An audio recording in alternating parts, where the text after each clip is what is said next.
台中后里口庄路边有一个铁皮墙，最近是安甲密，总共有62支的监视器。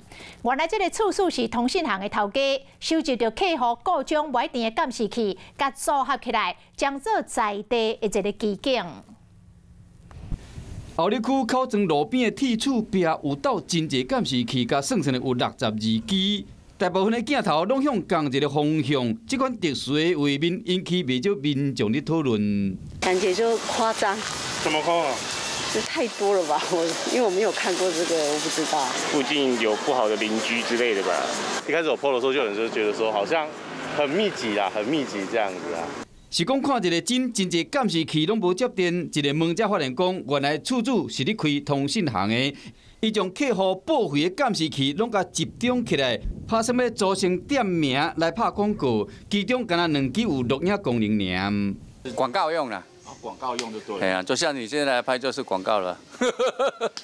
这唔但引起过路人的注意，嘛已经有拍广告的效果啊。